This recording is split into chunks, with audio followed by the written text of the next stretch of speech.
indoctrination. That's right. Well, Idahoans are also concerned. Horror shot. That line would be moving a little bit farther west. I'm like crying. Nobody wants to see. Dark money is influencing policy in our state. Well, that's not how this works. Well, hello there and welcome to Nowhere to Hide. I'm Brian Hyde, and today we're going to talk about how the press in Idaho is spinning out of control. Not just in Idaho, it's happening in a lot of places, but especially here, we're seeing some fantastic examples. And actually, a great place to start would be with NPR, which is absolutely waxing indignant that Twitter has noted that they are state-affiliated media. And NPR is just, I should say, National Proletariat Radio is really upset about this. This is something they posted on Twitter. NPR produces consequential, independent journalism every day in service to the public. Here's where you can find and read our work. They tell you where to go. Basically, they're saying we are so upset we're going to pull the plug on Twitter and we are going to, take our ball and go home. And they're apparently loudly insisting they are neither national nor are they public. And I think it's long overdue. It's time somebody called out NPR for being the state-affiliated media that it is, much like Russia Today is, much like the BBC is, which, by the way, the BBC also protests that, hey, we're not government funded. We're just funded with money that's taken from the public through a licensing fee that's collected by the government. But, the denials just make it all the sweeter. And the crazy thing about it is, they don't like being called on the fact that they are compromised and beholden to their funding source, which happens to be the people who are in power. Now, of course, we leave it to our friend Heath Drusen, who is kind of a professional name caller of sorts, identifying radicals and such, to say, wow, Elon Musk spent $44 billion to turn Twitter into Parler with the more Nazis, less relevance model. The problem is Parler already exists and no one uses it. People come to Twitter for news. If Twitter chases the news away, then what? By the way, look at what Leila Fidel is saying. NPR is saying goodbye to Twitter. So am I. Our CEO writes the platform is taking actions that undermine our credibility by falsely implying we are not editorially independent. Okay. Find us anywhere. Find me on Instagram, etc. They just can't believe that people are finding trouble with their credibility.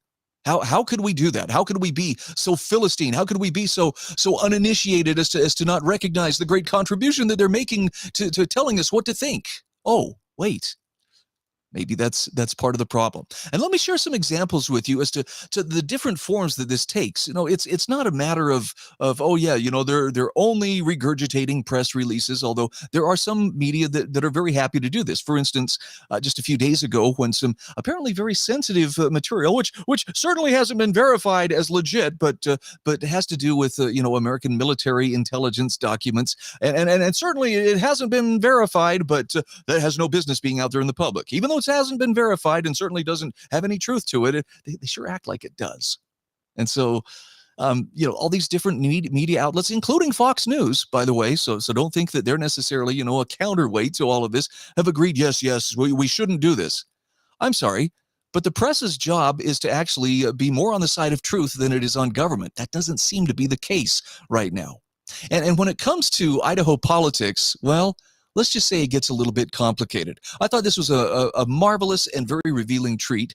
Paulie Math says, I hate the state of journalism. I thought it was crazy that Idaho made it illegal to travel to another state to get an abortion, only to look it up and discover they made it illegal for an adult to take a minor across the border for an abortion without parental consent. Oh, now that you mention it, that is a bit of a difference. Those are two extremely different scenarios, and anyone who headlines Idaho bans interstate travel for abortion is simply lying. I don't care if they put the truth in the article. They know how headlines work. And most people don't read beyond the headlines. Paulie Matt says, to say nothing, this is absolutely grotesque propagandistic falsehood from Patty Murray. She has to lie about the law in order to make herself look reasonable. Patty Murray said, last night the governor of Idaho signed into law a bill preventing young women in Idaho from exercising their constitutional right to travel to get the legal abortion care they need. As if denying women the ability to get the abortion care they need in their own state were not awful enough. Idaho has now gone further, holding young women captive in their own state and threatening anyone who might help them get the care they need with time in prison. This law is an appalling attack on the rights of Idaho women and our most basic rights as Americans to travel freely within our country. Now, you notice there's some buzzwords: care, abortion care. It's just care, care, care. Really? Well, let's let me back up here for a second. We'll get to Kelsey Mosley Morris in just a second. The young women, I'm going to put that in scare quotes. The young women are actually minors. So we're euphemistically saying these minors, these young women, are being denied the chance to get the abortion care. It's taking a minor across state lines without parental permission to get an abortion. That's what it is. Spin, spin, spin. But hey, it's supposed to sound like, oh my gosh, this is right out of a bridesmaid's tale. And the crazy thing about it is, not only is this considered the highest form of expression, if your daughter, your young daughter, your minor daughter can't freely get an abortion here in the state of Idaho without any complications, why, you are somehow denying the very essence of why she is alive. Now, I don't know of anybody who has been threatened with anything like this, but notice Kelsey Mosley Morris, who was at the Idaho Capital Sun, and now she's, I believe, the state news desk reproductive rights. There's another good euphemism. She's the pro-abortion at-large reporter. She actually has to drum up the news. If she can't find it, well, then she'll put this out here. I'm looking for tips on reproductive care. There's that word again. Care stories that aren't getting a lot of attention. I'm looking for personal stories of people affected by new reproductive laws. I have a budget to travel. Tell me what you want to see.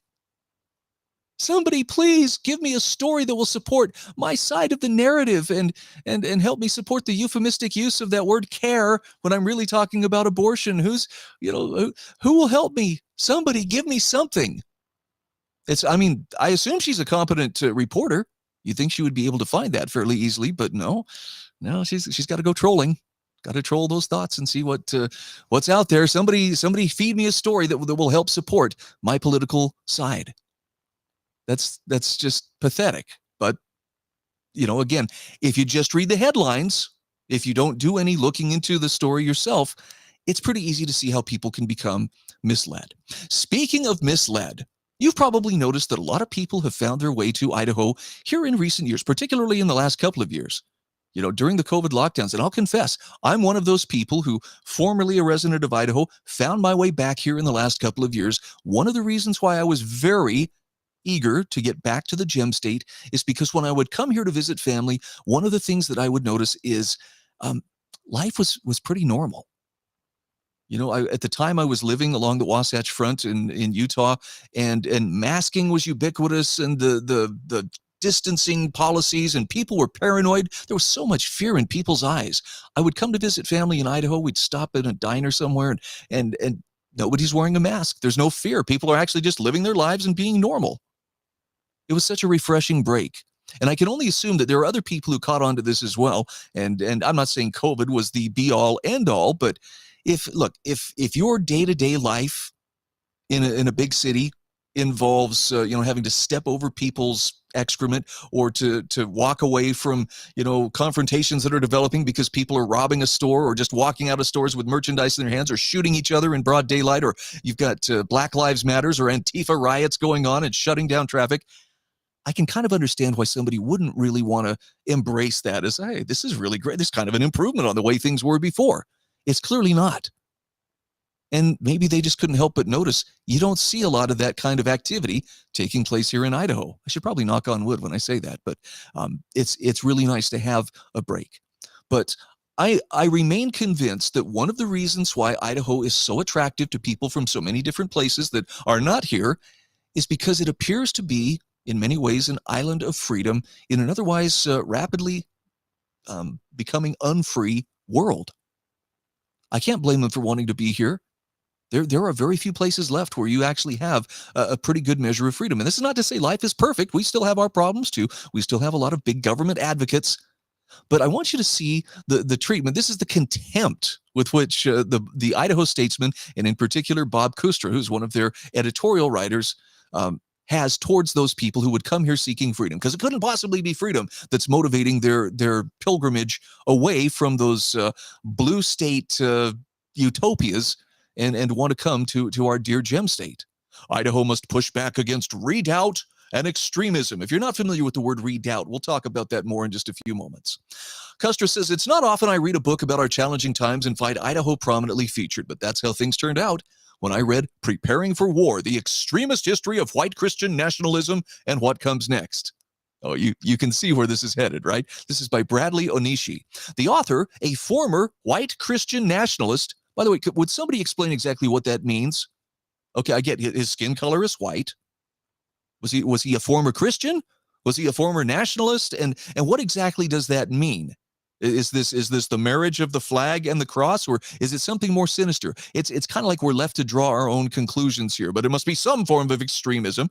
With 9 years in the evangelical movement, including 6 years in the ministry, left the church, earned a doctorate in religious studies, and assumed a teaching position at the University of San Francisco.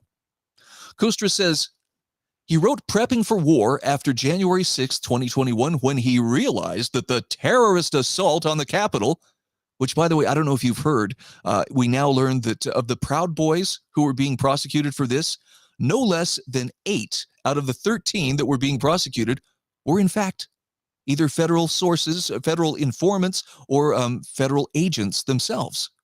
Huh. Isn't that something? It's almost like there was a provocateur role that was being played here. But no, let's continue with his narrative. It was the result of white Christian nationalist rhetoric over the years. I wonder how he'll draw the lines connecting that. The book explains how the rise of the new religious right gave birth to white Christian nationalism. This is the new liberal cuss word, the new progressive cuss word here, and how it might play out in the future in even more dangerous and destructive ways. Just remind me, how many people did those white Christian nationalists on January 6th kill? I can tell you the answer. The answer is none. They killed absolutely none. I know the press repeated ad nauseum, this was a deadly day for law enforcement. Nope, no law enforcement officer died as a result of their actions. The only person who died that day was at the hands of a Capitol Police officer, and her name was Ashley Babbitt. Anyway, back to the editorial. Onishi now describes his former church affiliation as a movement thoroughly entrenched in American nationalism, white supremacy, patriarchy, and xenophobia. Boy, those are big words, but can he back them up? Onishi draws an important distinction between white evangelism and white Christian nationalism, which he claims far exceeds the boundaries of white evangelicalism. White Christian nationalism marries cross and flag and creates the myth of America founded as a Christian nation. It also reflects on what it sees as America's covenant with God in recognizing its past glory when straight white Christians had exclusive control of politics and culture. Okay, couple things here that we need to dissect. The myth that America was founded as a Christian nation. Look, it was not founded as a theology, or a theocracy, rather. It was never intended to be a theocracy. However, if you read the writings of the founders, you will find that not only were they varied in their beliefs, but there was a very strong thread of Christianity that informed their thinking. And some of them were deists and some of them were non-believers, but the bottom line is Christianity, the Judeo-Christian ethic, if you will, absolutely had an influence on how they viewed themselves, how they viewed the world, and where they felt that their allegiance was best spent. Look at the Declaration of Independence, if you want to see where they were stating the morality for which they were choosing to separate themselves from England for violating their God-given rights. They were stating it for a candid world to see. They were appealing to the God of the universe. I'm sorry, the supreme judge of the universe is actually how they put it. But they also appealed to the laws of nature and nature's God as to why it was right and proper for them to do so. And this does not mean that it was a religious war, but clearly there was a dynamic of faith that drove their thinking. And it was that faith that informed their sense of morality that said, this is not right to continue on being, represented by a king who is not acting in our best interests. And of course, when they did go to separate themselves, the king violently tried to keep them in the fold. They resisted with violence and they won their freedom. And every step of the way, they talked about divine providence being a part of their success in overcoming the most powerful military machine on the earth at that time, which was Great Britain. Now, again, this was not founded as a theocracy, but to pretend that, to say that it was founded as a Christian nation. Christianity definitely informed the founders' thinking and the people of the country Read Alexis de Tocqueville's Democracy in America, and you will see that this was something that was very, very common, that people regularly appealed to religious thought. And it's not because they were extremists. I know in today's parlance, well, anything that's religious has to be extremist. But no, if you think about it, especially as the people moved west, oftentimes it was with limited space. They didn't have room for whole libraries of books, at least not the average person. So if they had to choose very carefully, what can we bring with us? A Bible was very often one of the works of literature they would bring with them, because it was something they could return to over and over again as a classic and learn from it and teach from it and find nourishment, both intellectual as well as spiritual. Shakespeare, by the way, in his folio was another one of the works that they would use when they were limited on space. But the idea here, it's just a myth. And the idea that when straight white Christians had exclusive control of America's politics and culture, what they're talking about is a time when normalcy was actually the norm and deviancy was not. Now, I don't know what the percentage is of people who are not straight white Christians, but there's so much emphasis right now on the idea that, well, it's all about, the politics of whether you're straight or whether you're LGBTQ plus, blah, blah, blah. That's an artificial construct. The normal, the default setting for the vast majority of people is heterosexual normalcy. And as hard as we see them trying to indoctrinate kids into, embracing these different gender identities and different aspects of sexuality, it kind of makes you wonder if maybe, why is that found to be such a threat? Is it because there's greater stability there than you'll find in other situations? I don't know.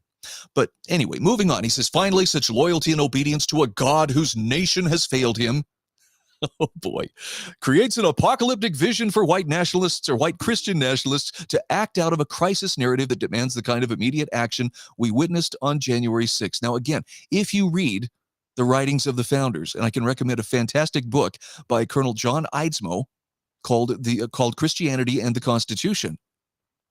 Christianity was not just some background fringe idea that was, there somewhere in the background, but nobody really believed it. It very deeply informed the thinking and the motivation and the morality of that founding generation. So they felt that there was not just an opportunity for them to be true to God in the way that they lived their lives, but they established their government with different checks and balances to deal with the tendency of human nature to take a little bit of authority and try to grow it into a lot of authority, something that we're learning about in some detail today. He says, Brad Onishi, this is Bob Kustra writing, Brad Onishi had a front row seat in the growth of the evangelical movement in Orange County, California, where he was raised. He witnessed the Sun Belt migration as white Southerners headed west to recreate their own version of white Christianity, a potpourri of Christian nationalist mythology, libertarian economics, and cowboy individualism. You can just hear the sneer in his writing here. Voila, Orange County becomes the epicenter of white Christian nationalism, but its vision was overridden by a California that won the Oscar for the most liberal state in the Union, far outnumbering the white conservatives in Orange County. It's really not so much a matter of conservative versus progressive. It's a matter of people who understand there are limits, there is right, there is wrong, and are willing to abide by those limits and hold government to those proper limits. Kustra says, and here's the narrative, part of the narrative where Idaho appears stage right. An entire chapter is devoted to an influx of conservative Californians and white Christian nationalists, whoever that is, to Idaho and neighboring states. Onishi credits James Wesley Rawls, a former military intelligence officer, with applying the term American Redoubt to the Intermountain states of Idaho, Montana, Wyoming, and parts of eastern Washington. He says the American Redoubt is the Intermountain region where white Christian nationalists seek to take over local governments, really, and to cultivate Christian nationalist churches, all toward the goal of setting up a theocratic society. Nobody has clued me in on this, but I'm definitely one who believes that you'll find more freedom in Idaho, Montana, Wyoming, and in parts of eastern Washington, and people who are participating in their civic government, still not seeing the whole let's take it over thing so much as let's use our influence wisely wherever we happen to be. Rawls' website expands on the preparedness required for a second civil war he predicts between the right and the left. His book is a novel, and in some ways it's a how-to book of how to become truly prepared. Now, it is set against a kind of civil war, but more against an economic collapse that basically creates a great reset, for lack of a better term. And the people who saw the potential for that kind of thing coming and who prepared ahead of time and found a place to ride out the mayhem that swept across the country. And it's a pretty chilling book in some ways, but there's a lot of good, useful information. There's no way that it's portrayed as, and by the way, white people, rise up and do this, because his cast of characters, the people in the book, are definitely not one skin color, nor are they all marching to the same tune. They're people who take seriously the idea of remaining free in a world where freedom is becoming a vanishing thing, or where they have to fend for themselves. Now, this is not a tale Idahoans have trouble understanding, given Meridian's recent experience of a California transplant who attempted to abolish the library district. California plates are as plentiful in Boise these days as Idaho potatoes, although all Californians moving to Idaho certainly do not fit the mold of a white Christian nationalist. Sidle up in a bar in Boise next to a displaced California, and then you're likely to hear a lecture on how expensive it is to live in California and how much his home's equity was worth in the Idaho housing market. But it's also possible that you will get a riff on the liberal state and the conservative ecstasy of living in a state where the right wing is in its ascendancy. That's a fancy progressive way of saying you'll hear someone actually appreciating the freedom that they were rapidly losing or had completely lost wherever they came from. There's nothing wrong with somebody appreciating that, but it's the right wing and it's an ascendancy because only the right wing, would dare care about something like freedom. Onishi counts at least 50 people from his home community of Yorba Linda who he knows have moved to Idaho, which he claims has gone from flyover country to the hottest region west of the Mississippi. No argument there. Some Idahoans, when first hearing of California's wagon train in reverse heading to the gem state, may rejoice to think of the newbies serving as a moderating influence on Idaho's increasingly conservative politics. Again, it's just that concern for conservative politics. What about the left-wingers? Come on. It's not the conservatives who are trying to, teach our kids how to use sex toys and the intricacies of oral sex. That's somebody else with an agenda. Somehow we never seem to hear about that. But please, Bob, carry on. Onishi dashes these expectations by citing Boise State research showing the new Californians more conservative than native Idahoans. Oh, boy. Onishi portrays many of our new residents as seeking a self-segregated white Christian society. Now, that's him portraying it. A self-segregated society without the bother of religious, racial, or ethnic minorities. I'd like to see some proof of that. I would love to see the proof because, frankly, the people I see here in Idaho, at least where I live in southern Idaho, seem to come from a number of different backgrounds and represent a lot of different religious, racial, or ethnic minorities. And again, the one thing that I see that they have in common is there is an appreciation for freedom among most of them. The exception would be those who, for whatever reason, feel like, it's their job to come in here and show these rubes how it's done in the real world. But thankfully, those people are few and far between. Bob says, I'm sure Boiseans could quibble with Onishi on some of his generalizations applying to their city, but it's very difficult to question his premise when you leave Boise for the rest of Idaho. Yes, because Boise gets it, but the rest of Idaho, well, what's it like among all those Trump supporters? Onishi cites various iterations of the American Redoubt, naming and quoting religious political leaders setting up their own Christian fortresses in Moscow and Coeur d'Alene, Idaho, and Spokane, Washington. By the way, he uses a 20-year-old photo of Richard Butler, from the Aryan nations as proof of, this is what they're coming here for. Dude, that guy's been gone for a long time. I don't know why you think that that's the reason people are coming, but no matter where you travel in the United States today, there is a recognition of Boise as a city on the move and a state growing by leaps and bounds. What's less obvious is this parade of people who moved to Idaho to separate themselves from the United States of America, not just California. Well, if you're talking about people who are looking to at least get out from under that federal thumb, perhaps. They are hoping they can remove themselves from a nation growing increasingly diverse, as well as increasingly totalitarian, by finding refuge in Idaho and other Intermountain states. It's not the diversity, Bob. It's the fact that government is still not all-powerful here, nor is there that sheep-like mindset of we must obey whatever we are told that seems to hold sway in some of the more metropolitan areas. A manifestation of the readout's effort at the state level to assume control of Idaho's local governments is the ongoing attack Republican legislators wage on what they call woke ideology. Look at the scare quotes. Woke. It doesn't even exist. It's not real. But is really nothing but an assault on a compendium of current statutes that trust local governments to act on behalf of their citizens. That's not true. The response that you're seeing to these woke policies is not because right-wingers are trying to take control. It's because they see the left wing pushing more things into the lives of them and their children, and they're putting their foot down and drawing boundaries and saying, enough. This is not the proper role of government. But I don't expect Kustra to see this. They also target the word diversity in their efforts to expunge any reference to schools preparing students for a workplace and society quite different from the all-white existence these extremists attempt to build in Idaho. There he goes. The mask is slipping off here. It's not just people who want to come here to be free. They're extremists. They're trying to escape diversity. Actually, what they're trying to escape is the uniformity of thought that people like Bob Kustra are trying to promote. And they continue to take aim at their favorite target, the teaching of racism in America's history of slaveholding. I believe you meant to say critical consciousness. It's part of critical race theory. It's part of that theory that everyone is a victim as long as they're not part of the people who believe in freedom and religion and limited government and so forth. And therefore, the victim classes have this moral superiority and everybody else should do what they say and feel bad because victims have no control over their circumstances. And if you have privilege in your life, well, you need to be made to pay. Sorry. He goes off more on the lines of they package this in neatly bound critiques of gibberish that ignores our slaveholding past. Nobody's ignoring it, Bob. We just recognize that was a problem that was solved by other people in another time. And it's not a problem that exists today. Oh, but the racism is still deeply embedded in our society.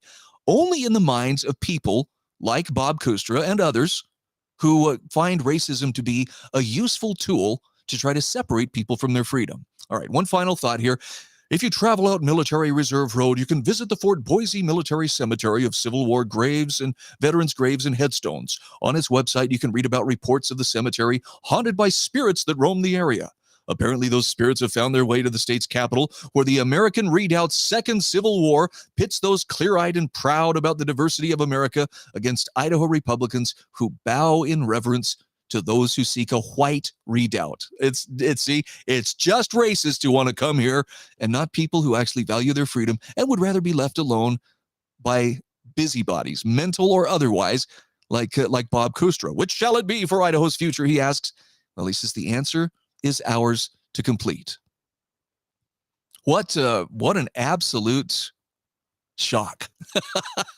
Bob Kustra is just convinced if you came to Idaho and you're not towing the left-wing line, well, then the only possible reason you could be here is to feed your racism and to escape diversity and basically to try to get away from people like him who know what's best and want to tell you what's best. It's really one of the more pathetic things that I've read in a while, but it was good enough to share. Just if nothing else, to understand this is the kind of contempt that Idaho's legacy media and many of its reporters bring to the table.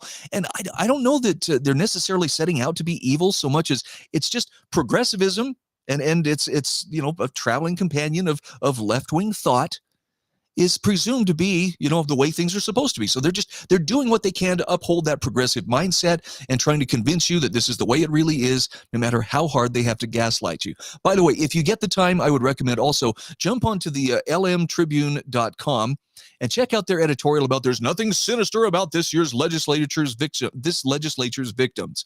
Oh my word, they go through a litany of all the people who were victims: women, pregnant women, doctors, transgender students, let's see, what else? LGBT students. I mean, they just go on and on and on. It's all about how sinister these people are seen by the legislature and how the legislature itself is so sinister for any of the bills that it was looking to pass, including the one regarding, was it HB 71 that would restrict doing surgical mutilation of minors who have gender identity confusion or giving them puberty blockers. Oh my, that's just proof that it's there's just they see the victims as sinister. And he keeps using that word over and over again. It's so sinister, but it's all couched in the idea that it's the oppressed versus the oppressors. It's like this giant game of class warfare, which made me, well, where have I heard that before? It sounded so familiar. Oh, that's right. Karl Marx. The history of all hitherto existing society is the history of class struggles. And I guess the lesson we can draw from this is you have people who are actively promoting those class struggles. Now, whether they're promoting out-and-out Marxism is probably beside the point.